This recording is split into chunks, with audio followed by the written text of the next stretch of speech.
an Unspoiled Network podcast. This is Spoil Me, covering What We Do in the Shadows, Season 4, Episode 6, The Wedding. In this episode, Nandor finally ties the knot. He is not really excited about it, though. And it turns out his wife had also not been excited about it up until a very short time before the day arrived. Welcome to Spoil Me.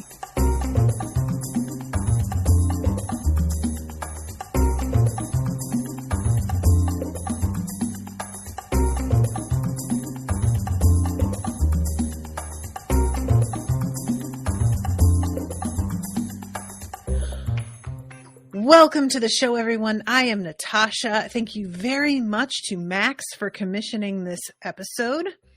So this is a really interesting one because I will be honest, I never really thought Nandor would stick with his wife. I don't really know why not. Because the thing is, I think my mistake is in viewing the fact that he went through with the wedding as truly a binding situation. You know, I'm looking at it like I would look at a real marriage. And not only is this just something that could be undone at any given moment, especially seeing as she is human still, and he could literally just eat her. I also forget how much this show will take things that seem like they're a big deal and then completely scrap them. And I don't mean that in terms of like the plot being dismissive of things. What I really mean is more, nobody in the show, none of the characters really seem to take things that seriously ever. The only things that they really have had a reaction that felt proportional to what was happening were when like the Baron got burned to a crisp, things that they were going to get in trouble for due to outside forces.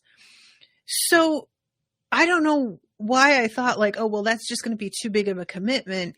He isn't going to marry her because that will like box him into a corner. They just don't really see themselves as being beholden to the kinds of rules that I see myself being beholden to. So they just, that's not anything that they're concerned about. So it took me a little while to like warm up to the fact that this wasn't going to be just a like planning the wedding episode and that something wasn't going to go wrong at the last second. This is a wedding episode. The wedding is happening. And then I thought for sure when everybody's interrupting, it would just get thrown off course. We wouldn't do it. And we do. We still do it. So we find out that Nandor is going a little bit too hard with the wedding planning, and he isn't sleeping, and he is obsessive about trying to find the ideal like design for this wedding. And I really enjoy this from a personal standpoint, because you guys know that I was excited about finding out how Nadja was going to handle the designing of the club. And we didn't get any of that, which I was sad over. And I feel like I just got a little taste of what it was that I wanted with this. It was, you know, I felt like, okay, that's a bit of me appeased. Also, you know, I don't remember when I started coverage of this show if I had already gotten married or not, but there's varied schools of thought regarding wedding planning, and a lot of people are sort of the mind that if you are valuing the wedding itself too much, it means that you are not as committed to the relationship as you are just sort of like vain over putting on a show, or that if you spend too much money on your wedding, you're not being responsible when in the future you potentially could use that same money towards a home, something like that, right? And it's the kind of thing that I really get a little bit like twitchy over, because I can understand both points. I can understand feeling like getting too focused on the wedding and not considering the relationship enough is not the way that you want to go into a commitment like this. And I can understand feeling like the money could be better spent in other ways.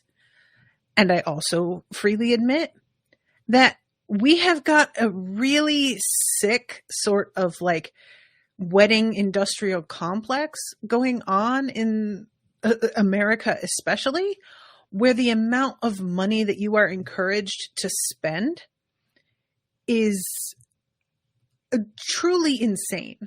Like the whole, what is considered normal to spend on a wedding, and the way that prices get jacked up for any service once that person finds out it is for a wedding, it's criminal. It's obscene.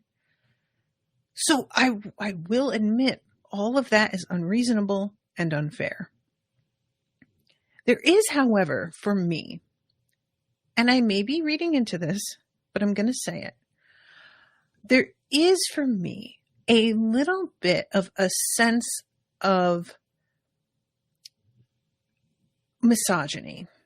I'm just going to use the word in how much of an attitude people can sometimes cop when it comes to women wanting a beautiful wedding. And I'm going to say women here, even though this episode is so focused on Nandor, because that is who it's directed towards when people are talking about wedding planning.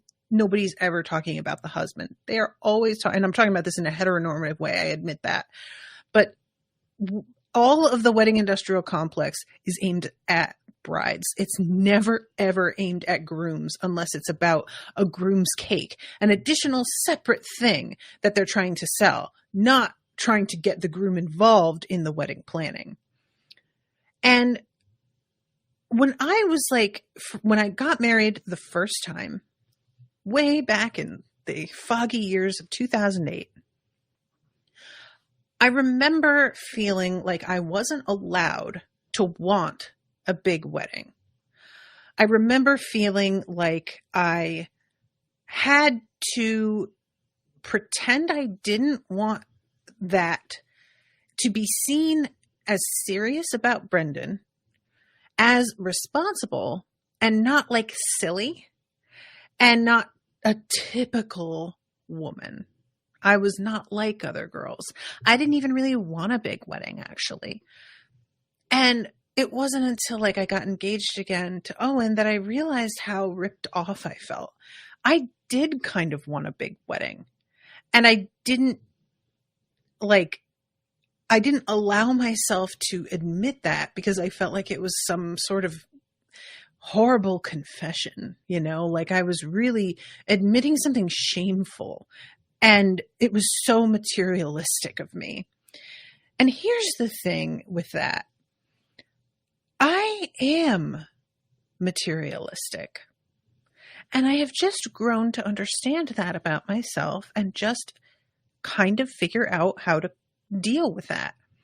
Because once you step back and look at certain things that we accuse people of, and you really ask yourself what's so wrong with wanting that. Same thing as like, oh, you're attention seeking. Everybody wants attention. Even people who don't like being the center of attention of a big crew, they want attention in some form. It's a need everybody has. And we all, that's not to say it can't get out of control or be wrong, but the accusation of being attention seeking has always kind of struck me as odd, because I just feel everybody is guilty of that on some level. And we all have different places that we draw the line, and there are ways that it can escalate to being damaging. But usually we're not talking about it in those terms. We're talking about it in just like, they should be more ashamed of themselves than they are. And with materialism, I like beauty. I like things to look a certain way. And I feel a genuine sense of calm and satisfaction that is bone deep when I look at a thing that is perfectly put together. And that can range in all sorts of directions in terms of what I mean by that with whatever I'm talking about. But I finally have really sort of grown to see that doesn't mean that it's at the expense of everything else. It's just something that is important to me, and we all get our like little vice, you know?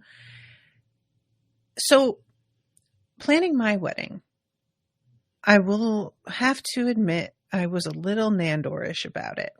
I never went to complete bridezilla territory. And I think a lot of that is growing up without money and understanding how unreasonable the pricing of so many things were.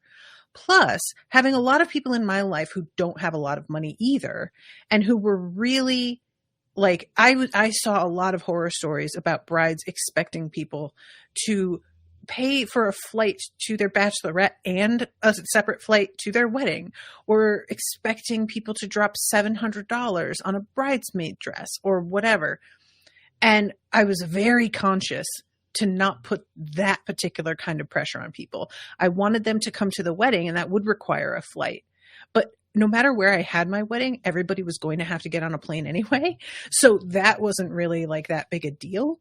And I chose $40 bridesmaid dresses on Amazon specifically because they were simple, could be worn to another event, and you could wear a bra under them and would be comfortable. That was literally, those were my only requirements. And otherwise, I made almost everything. And if you're interested, you can check out my Instagram at Bossy Bitch. Or is it? No, it's Bossy Fat Babe. My wedding was unbelievably beautiful. I am just going to go on record and say it looked like I spent tens of thousands of dollars because I had a lot of time. I was meticulous, and I planned down to the letter for everything. So, as much as it took so much planning, so much energy, so much time, and yes, it did take money, I look at the photos of the day and am so glad that I put that effort in, because everything in every photo is stunning. And that was what I kept thinking, was that all the photos we're going to have, I want things to look beautiful. I don't want to look at a photo of something and be like, I wish I had done X, Y, Z. And even Owen, when we were planning, you know, he said something about how he was like, I want to say, who cares if we have gold silverware? Who's going to remember?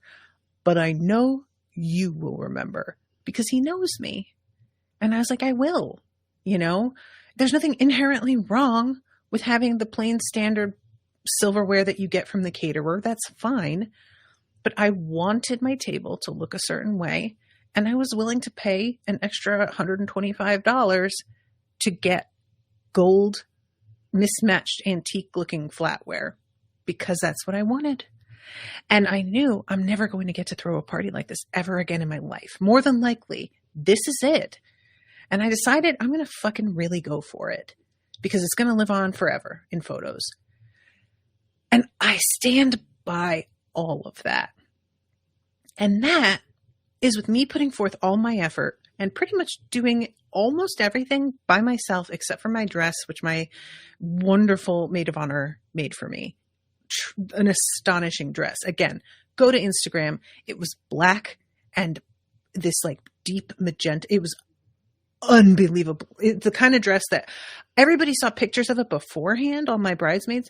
When I put it on, everybody just went, oh my God. You could see that they meant it. Genuinely, the dress was beyond belief. I have absolutely zero regrets about any of that at all. And if I had access to a gin, oh my God, I don't even know. I genuinely I had so much of what I wanted and I can't think what else I would do beyond probably just snapping my fingers so that nobody had to fly. And that way we could, and just being able to like get places without having the travel part was really the tough thing. But then maybe being able to make the party like last a lot longer, maybe being able to have a new, like a second meal somewhere later in the evening, all that. I understand how, if you are Nandor, you're as old as he is. You've been having this weird idea about a partner in your life in this like abstract way. And also one of your roommates has this big project that she's worked on where she's got this club that maybe you are feeling like a little bit jealous about her getting to have this thing and you want to plan something of your own.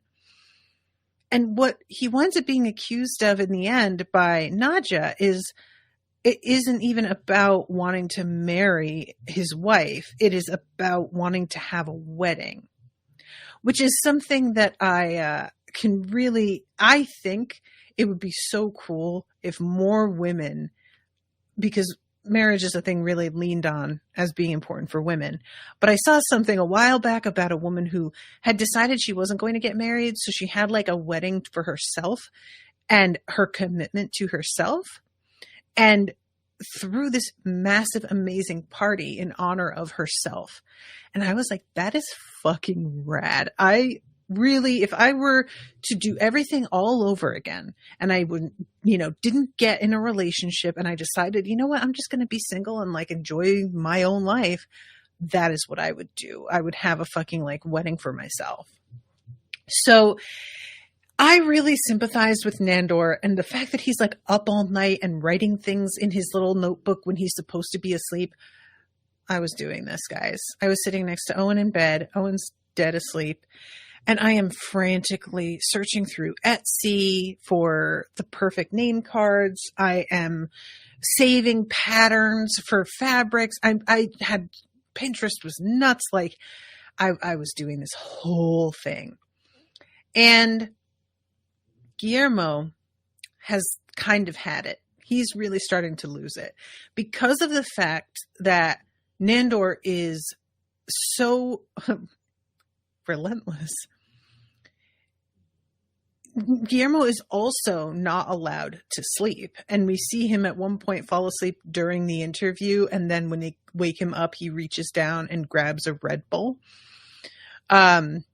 And he starts to scream about having the perfect fucking wedding.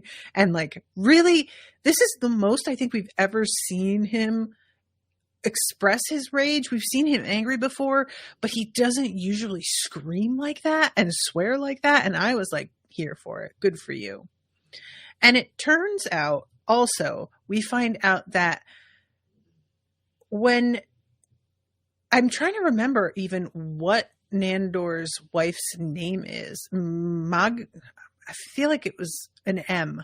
I'm wanting to say Magda, but that's definitely not it. That's like a completely different region. But Marwa, I think it's Marwa. She hasn't really been consulted on a lot of this. So when he expresses that he would like black and red roses, and she comes in and says that she wants pink and white, Nandor decides that this means that she is against him. And that's pretty much his theme for the whole episode, is anybody who expresses a differing opinion or suggests an alternative or proposes that he invite a particular person, anything of any kind, he interprets as them trying to sabotage the wedding, which is what eventually gets Guillermo saying, I think that you are projecting and that you don't actually even want this wedding. You just want to go through with it because you had this whole thing planned out, but you're not actually like wanting the marriage really. And I think you're just concerned that it's starting to catch up with you and getting out of control. And I thought it was sort of surprising because when he makes this suggestion, it's like, I guess he really just says, I think you're just scared, but he he doesn't go as hard as Nadja does about like, I don't even think you really want to get married. He just sort of is like, I think you're projecting. And then Nandor admits he is afraid and yet decides to go through with it anyway. And Guillermo does not discourage him from doing that. Guillermo is like, I'll be there for you. It's okay. And doesn't really open the door for him to back out of it or say, maybe this isn't right, you know? And I think he is right to have handled it that way, considering how Nandor thinks everyone's trying to sabotage him. But it was considering that I had sort of wondered if maybe Guillermo was going to have an attitude about Nandor getting married. And there was what looked to be a perfect opportunity to like step in and say, oh, look, maybe you shouldn't. The fact that he didn't, I'm like starting to be like, maybe he really isn't as attached to Nandor as I thought. And the thing that causes him to start to assume that even Laszlo is against him is asking whether Sean and Charmaine were invited to the wedding. It turns out they are going to be the literally only other human guests than Guillermo.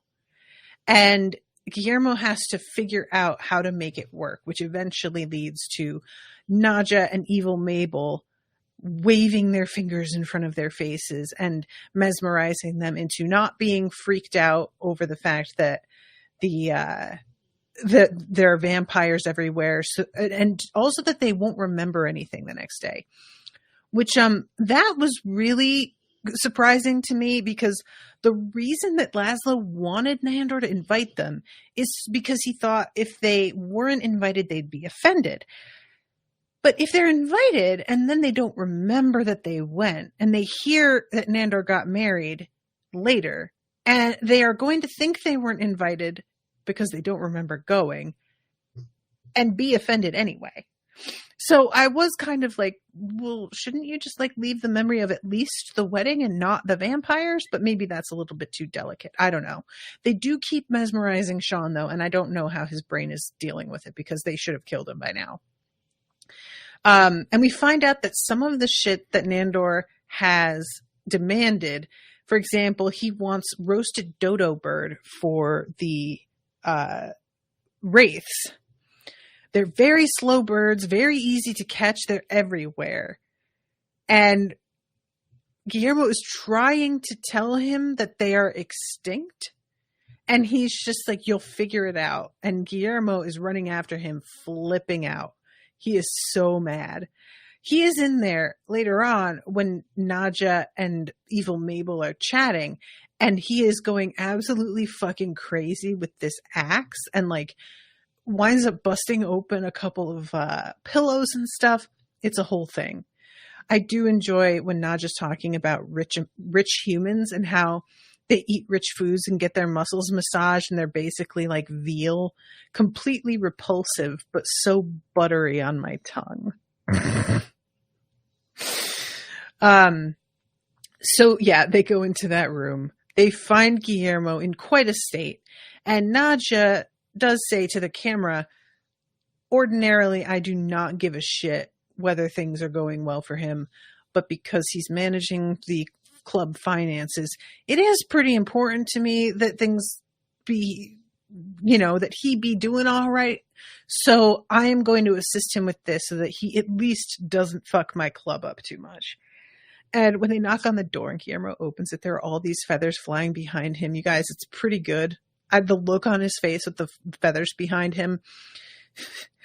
A couple weeks ago now, Owen and I we forgot the circumstances of things. So there was a period there, as many of you remember, where Sam, my dog, was really ill. He had an infection. And we had to leave the house. And he would be on these drugs for the pain and anxiety. And if we would leave and he was out, he would just sleep. He was drugged. And Owen and I kind of forgot how that's what made him so docile. And as he began to feel better, we didn't need to give him certain meds anymore that knocked him out so bad. And we left one day for just a couple of hours. I think we went to like Home Depot and Target and then came home. And Sam had gotten hold of one of our pillows from IKEA that was filled with down. And it was, you guys, it was one of those moments where I had a feeling as I was opening the door, I had a feeling something was going to be wrong once I opened it.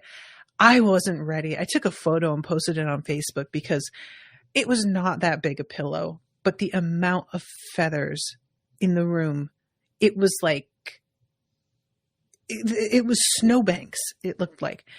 And trying to clean it up, like we didn't even know what to do. Owen went and got a snow shovel finally. And I like swept the feathers onto the shovel as best I could. And then he slowly lifted them into a hamper. But like moving them at all, they swirl all over the place. Looking back, I should have like sprayed water on them to get them to weigh down and settle.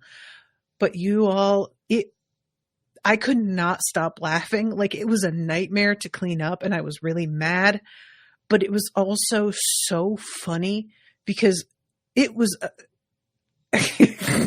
when I opened the door, it's just like these hills of feathers and Sam sitting in the middle of them looking at me, and he had a real expression on his face.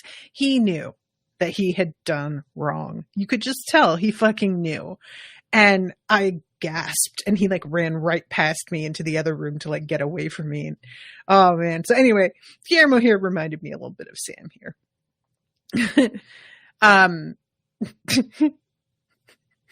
The look he has on his face. I think he's having a little tantrum. Is Nandor's wedding making you put your knickers inside a twist?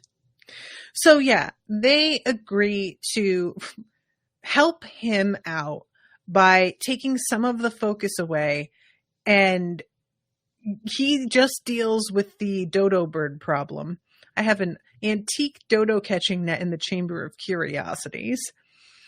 That's Evil Mabel. But he's falling asleep as they're talking to him. Nadja says, all right, we'll deal with the Baron officiating the ceremony so that you can just focus on the dodo thing. And she has to stop after saying it and says, oh, it feels really weird being so nice. And she sort of gags and has to like adjust herself. So we get a pretty fun little twist of the Baron story here. I had forgotten about the Hellhound living with him, who is so cute.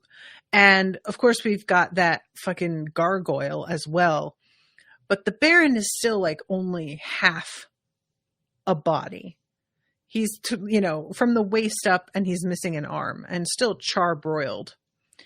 And he basically expresses that he wouldn't be averse to doing the wedding if it weren't for the way that he looks.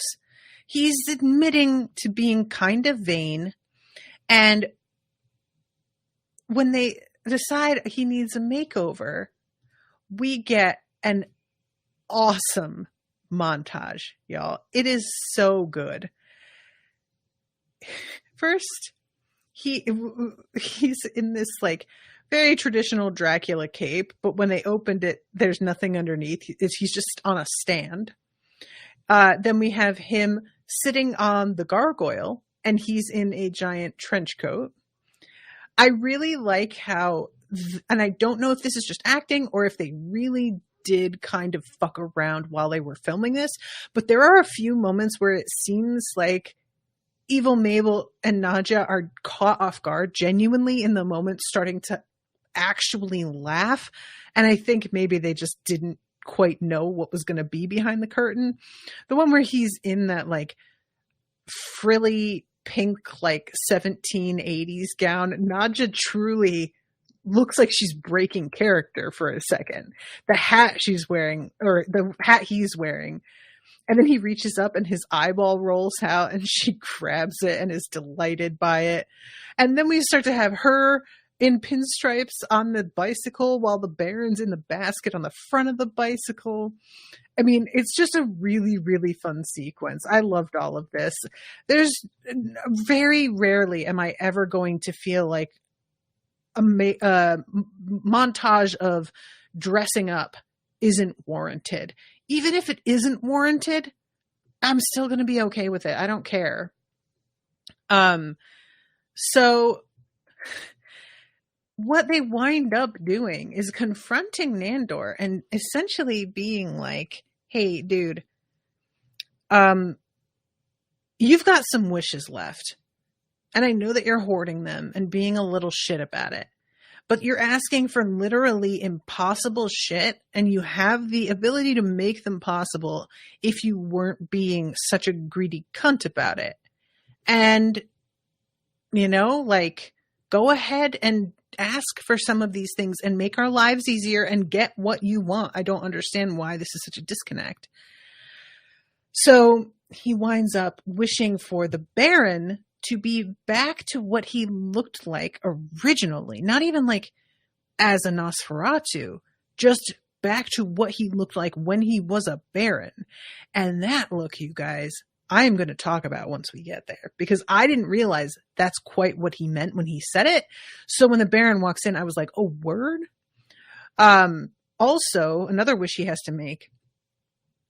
Marwa wants her parents to come to the wedding, and apparently she understands the circumstances of everything, because he says something about her parents being dead. And she's just like, well, I just always thought they'd be there. So he wishes for them to be here and to also speak English. And as soon as he hears them out in the hall, Nandor says, you know what, let's make it that they actually depart early on Sunday after brunch. Because he had said, like, you know, for the week, but no, we're not doing that. Guillermo, who has gone to the corner store to buy more Red Bull, runs into his friend from the fucking mosquito catching club. I can't remember him. Derek, that's his name. And Derek is, I had forgotten, a vampire. And he doesn't want to steal from people because he's just like, yeah, I'm a vampire. That doesn't mean that I have to like do a bunch of other sketchy shit. So he's working the night shift at this gas station, or I guess it's just a convenience store. I say gas station because, like, as a suburbanite, that's all these stores are ever attached to. But I think this is just like a bodega. And Guillermo is like mystified at the fact that he is bothering to work, and also realizing Derek is super lonely, and invites him to the wedding. And there's a moment where he says something about how he'll text him the information, and Derek didn't realize that Guillermo had his number the whole time and just never got in touch, and is really like sad about it.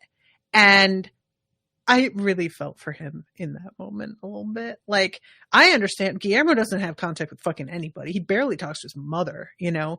So it's nothing personal, Derek, honestly. But yeah, I feel like he winds up having a great time. So I was happy for him by the end of this. So, okay. Yeah. Let's see. Oh, right. I forgot about Evil Mabel. She's talking about how Nandor treats Guillermo. It's a terrible thing to work with someone, and all you want to do is please them.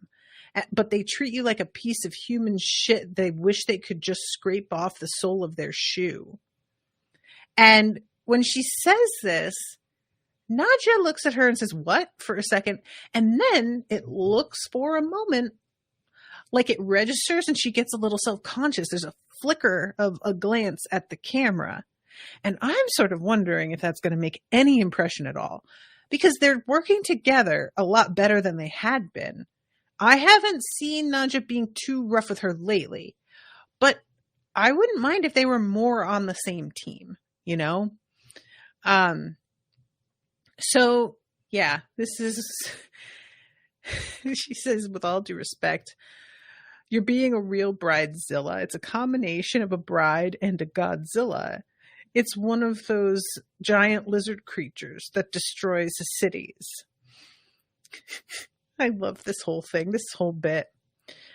If you want these impossible things, then you're going to have to use your wishes. All right, fine. I wish Baron Afanas to be returned to his original non-burdened up, not just a torso form. I wish for a live dodo bird that we will slaughter and roast and feed to the Wraith waitstaff. And while we're at it, I wish that Marwa would like all the same things that I like. And I wish that, I'm sorry, but you've used up all your wishes now. And this is interesting because earlier in the episode, he asks the Jinn how many he has left. And the Jinn says to him, "You know I can't tell you that." I didn't remember that being part of the deal, but honestly, I really, really like that. I like that he's got so many, but he has to keep track of them. And if he counts wrong, like there may be some things that the Jinn would consider a wish that he doesn't. I mean, I don't really know what you do about that. Can you argue the Jinn into a corner? Can you lawyer him into giving you an extra wish because that didn't really count? Like, how would that work? But I don't know. I just like that being a contingency, because having 53 wishes, 53 is just such a weird number. I really like that. And I could see at one point you find out some of the ways that he used his wishes, and he was way too fast and loose with them. He just literally didn't want to sit up and pull his coffin top down. He didn't even ask the Jinn to pull it down. He just says, "I wish for it to be down." And the Jinn says, "I could go call Guillermo." And he says, "If you do that, it'll be a whole thing." Another point, he's like, I don't remember who it is, if it's like Michael Jordan or what, but he's got a cardboard cutout of a basketball player and he wants to play one-on-one with the player, but the Jinn just animates the cardboard cutout instead, which is really a weird scene. But yeah, so we find out that he hasn't been as responsible with them as he should have been. Now, here is what I would have done. I rub a genie lamp. I find out I have 53 wishes. I am telling that genie to sit tight, and I am going into conference with all of my closest people and making a list of every wish one by one and ensuring we have airtight requests for each of them so that they don't bounce back on us. And it would take ages. It would be so involved. I mean, I'd probably take it like 5 wishes at a time. You know, I don't think I would probably do all wishes all at once. I would like there to be like some contingencies, like things that the Jinn can't do. Because he's bringing people back from the dead, no problem. And they're not like undead zombies or anything. They're just like how they were in life. That's fine. But what about like bigger things? Like if I were like, I'd like to solve world hunger by making it so that everybody has what they need. Can he do that? Does that even work? You know, there's a whole thing in a book that I'm not going to specifically name because it's spoilers, where there's a wish and it has to be something personal. You get a wish and it can't be world peace. It has to be something very specific to you and your situation. And I thought that was a really good way to make it high stakes, like what you choose to use it on. But anyway, so yeah, he uses up all his wishes in this moment. We see the dodo like wandering around in the background. It's so weird looking.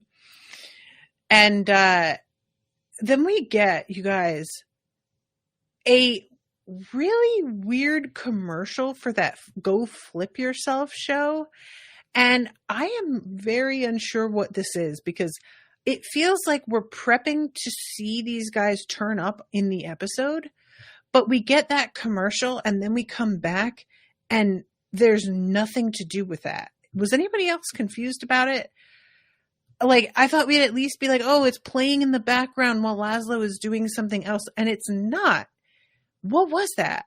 I was really, really confused.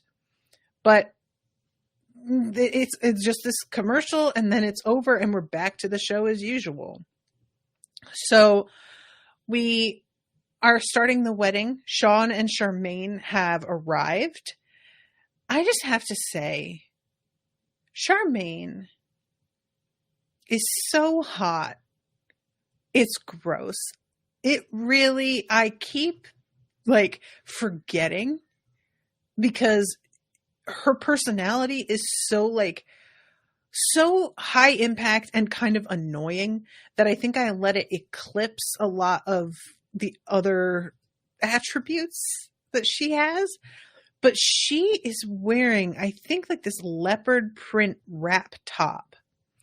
And her titties are tittying like crazy. She's the kind of person that reminds me, oh yeah, you can be fat and hot. And she's not even really fat. I don't even like, I feel like she's probably like a size 12 or something. But she's so, there's no reservations of like, oh, she's pretty hot for a fat girl. She's just really hot.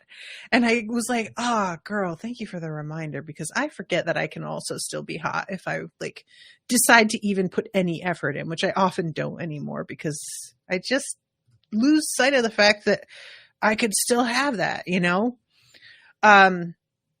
and we see her and Sean talking with the vampires and finding out that they're really vampires and that it doesn't freak them out. Then we have the Baron enter, and this was so wonderful. He's wearing this, like, I don't even know what you call this kind of collar.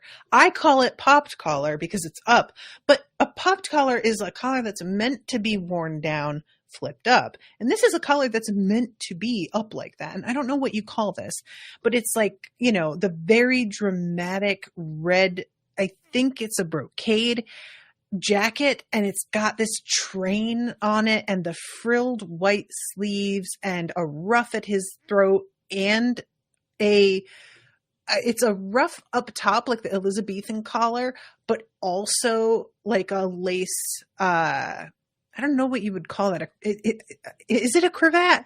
I don't know. But he's got very long blonde hair. I can't tell if this is a wig or not. And a white vest, also brocade, extremely long, elegant hands. He's looking like he's probably late 50s, early 60s. And both Laszlo and Nadja are talking about how incredibly hot he is, which, I don't really see that he's hot, but he does have something. I'll say that. And, it's not a white vest. It's like a whole vestment. But yeah, he has sex with Nadja in the coat room later. And Laszlo is like, don't mind if I do, and makes a date to meet him in the coat room himself later on. And then we have Marwa. She is wearing this beautiful silver and gold lace and brocade dress. It is really something. And she is carrying black and red roses because, reminder, he asked for one of his wishes for Marwa to like all the same things he likes so that he didn't have to change anything with the design of the wedding from what he wanted. And they proceed with the ceremony, and he does if anybody would like to speak out against this, speak now or forever hold your peace. And for a moment, it looks like nobody is going to say anything. And then there's an interruption from Marwa's mother. And she says, a vampire marrying a woman he was already married to, but then abandoned to die alone, only to be brought back to life by jinn magic? It's just not natural. And she looks at the jinn when she says this, who has a very sort of resentful expression. And she lets it proceed, but it's just like, I just couldn't not say anything. And then it looks like we're going to move along. But Nadja stands up. I sort of feel like this is more about Nandor wanting a wedding and to wear a big dress than actually wanting to be married to Marwa. Facts are facts. I'm going to sit down. I'm done. Proceed.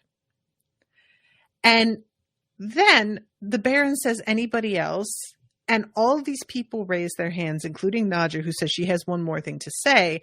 And we jump to 1 hour later, and there is a line of people. And it turns out some of them were just asking whether or not they could get their parking validated. Laszlo is saying he thinks Laszlo thinks marriage is a sham, except for his own marriage.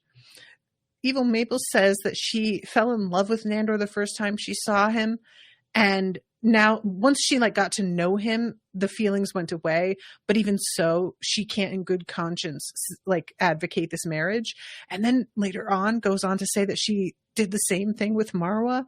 I really do enjoy her just being into anybody she fucking meets. I do like that about her.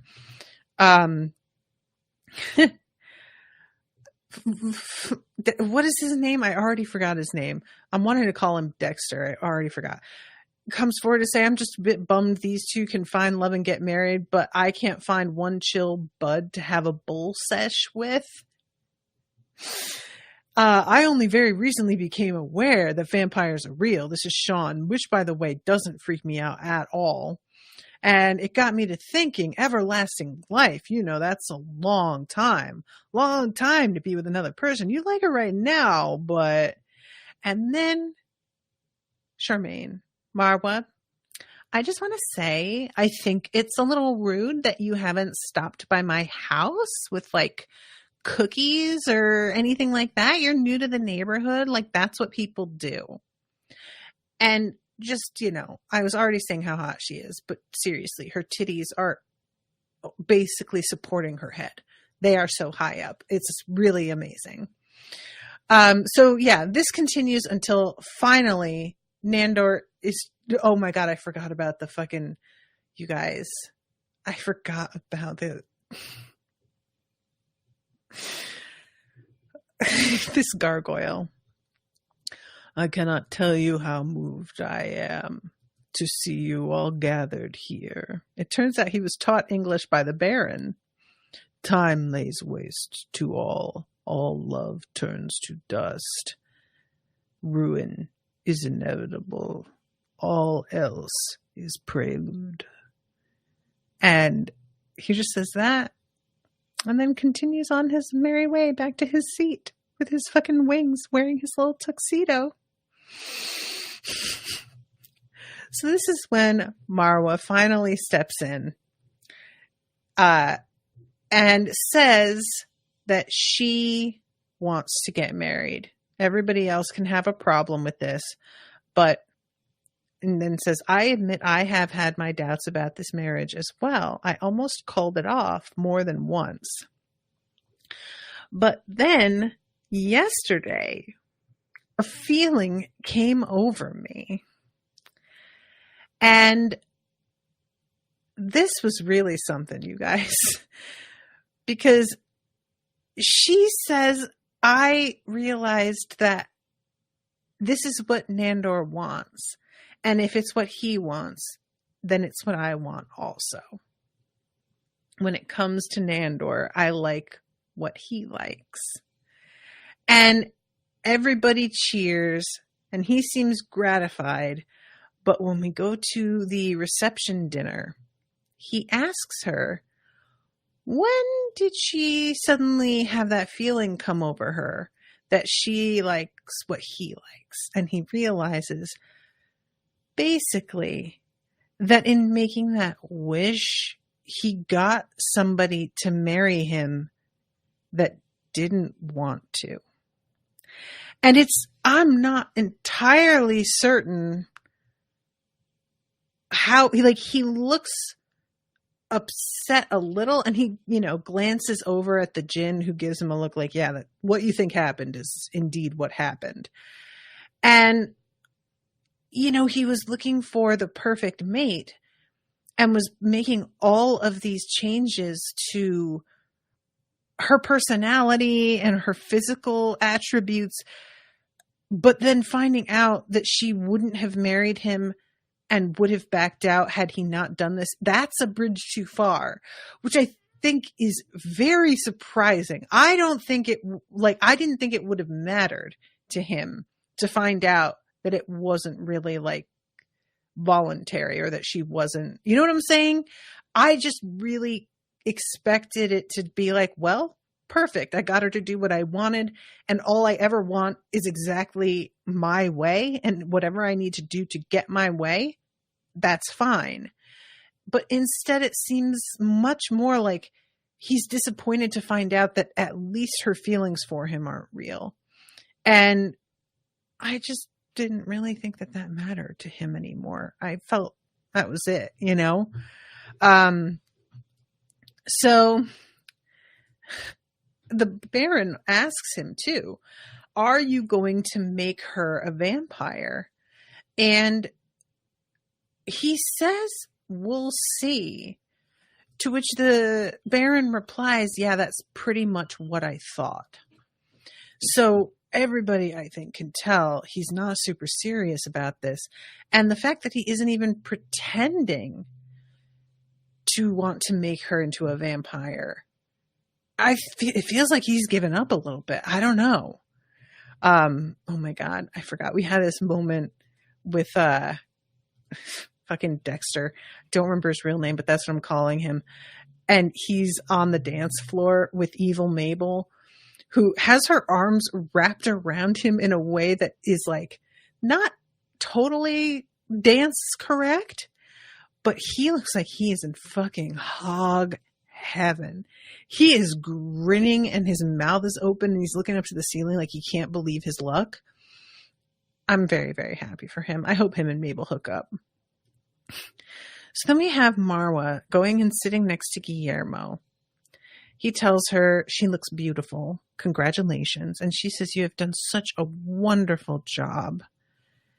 I don't know what I would do without you. And she kisses him on the cheek, and then she kisses him on both cheeks, and then she hugs him, and then she squeezes him and hugs him. And I'm going to tell you guys something.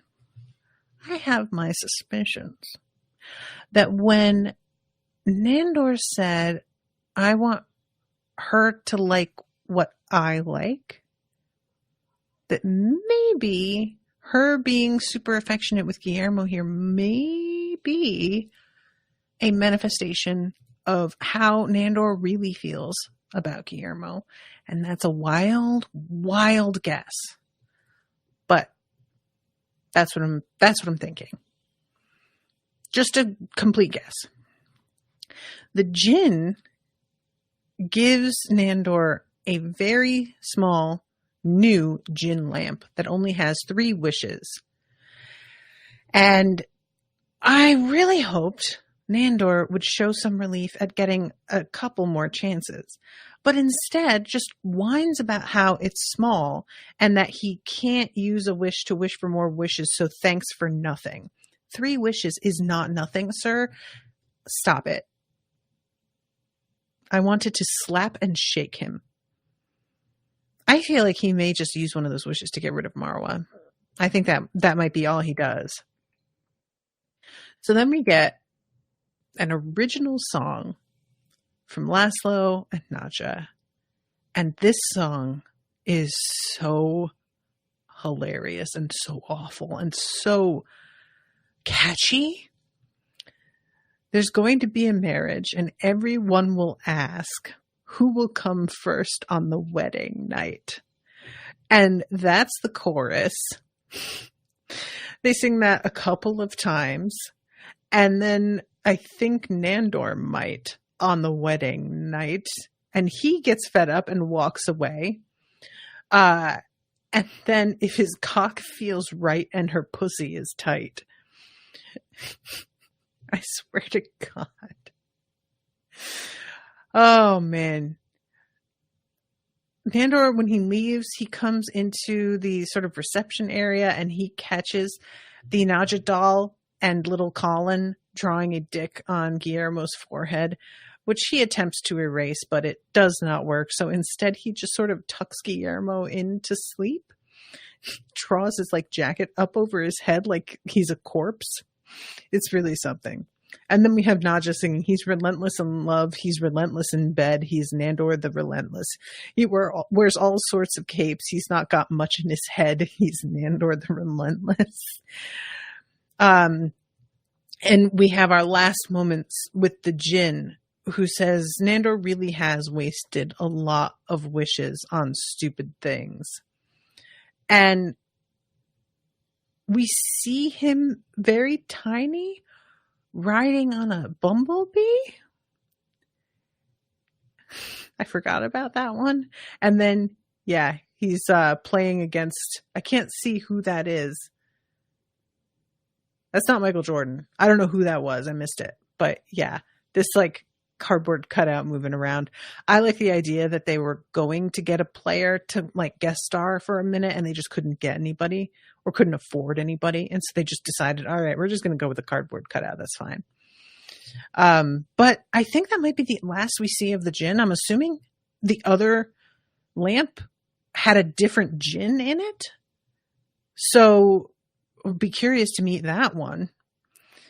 And then we get our very last like mid-credit scene where Charmaine is out jogging with her friends and she looks up and sees Sean with his pants around his ankles passed out in the park.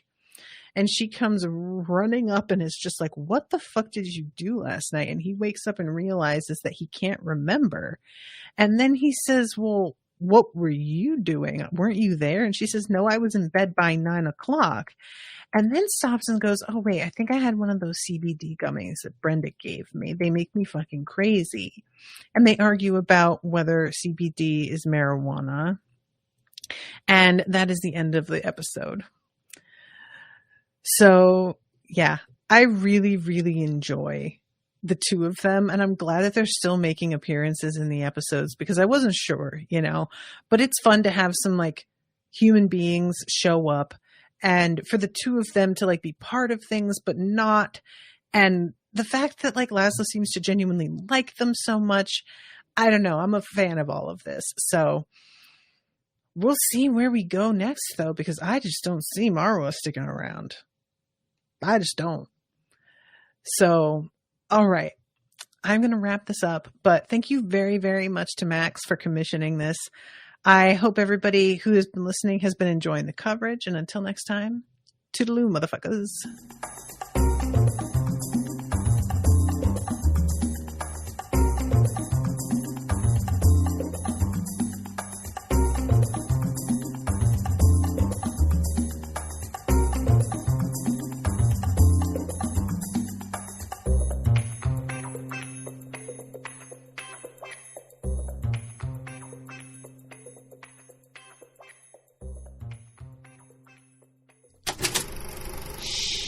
That was an Unspoiled Network podcast.